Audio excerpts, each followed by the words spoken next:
গোড়া কেটে গাছের ভিতরে এরকম ভাবে বসবাস করেছেন কখনো? আদিম যুগে নবী রাসূলদের আমলে তখন মানুষ এভাবে বসবাস করত। এই টার্কিশ যুবক ইতিহাস ঘেঁটে সেটি প্রমাণ করে দিয়েছে। জঙ্গলে শুয়ে পড়া একটি শক্তপোক্ত গাছ যেটি শুয়ে পড়েছে সেটিকে ধারালো কুড়াল দিয়ে ভালো করে চেঁচে নিয়ে ফ্লোর বানিয়ে নিল।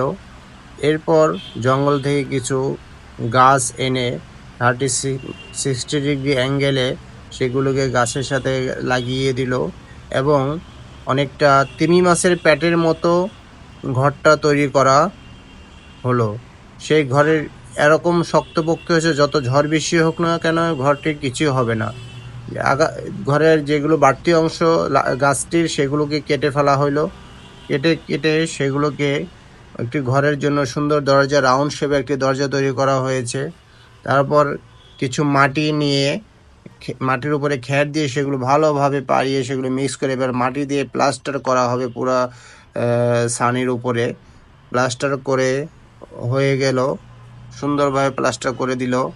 এরপরে টার্কিশটা এরকম 2-3 মাসের জন্য ক্যাম্পিং করার জন্য ঘর থেকে বেরিয়ে যায়। বিভিন্ন ইলেকট্রিক ডিভাইস থেকে তারা নিজেকে দূরে সরিয়ে রাখে। আপনি চাইলে আপনি এটা করতে পারেন, এরকম বিভিন্ন ডিভাইস থেকে দূরে সরে যেতে পারবেন। হয়ে গেল পুরো ঘরটি প্লাস্টার হলো, সুন্দর একটি দরজা হয়ে গেল। পুরনো গাছের উপরে শ্যাওলা জমে থাকা সেই শ্যাওলাগুলিকে নিয়ে ছানির উপরে সুন্দরভাবে বিছিয়ে দিল, সেটি ছানির কাজ করবে। ভিতরের জন্য বিশ্ববিদ্যালয় পানি নদে একটি লাইটের ব্যবস্থা করা হয়ে গেল।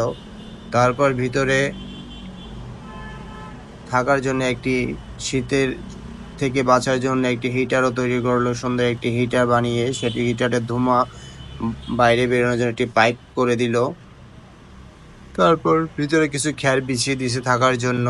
এরপর কিছু মাশরুম টুকিয়ে নিয়ে সেটা একসাথে করে সেগুলো জঙ্গল থেকে একটি মিষ্টি কুমড়া এনে সেটার ভিতরে হোল করে ভিতরের জিনিসগুলো বের করে একটি ফাঁপা এর মতো বানিয়ে ফেললো। সেটার ভিতরে মাশরুম আর বিভিন্ন মশলা দিয়ে, এটা টার্কিশদের একটি ট্র্যাডিশনাল খাবার, সেই সবগুলো মিক্স করে মিষ্টি কুমড়োর ভিতরে ঢুকিয়ে একটি কয়েল পেপার পেঁচিয়ে আগুনের ভিতরে দীর্ঘক্ষণ এটি পোড়ানো হচ্ছে।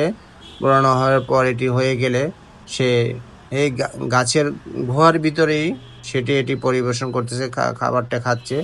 তারপর এখানে এই হিটারটা জ্বালিয়ে নিল, সে এখানে একটি গ্রিন টি খাবে।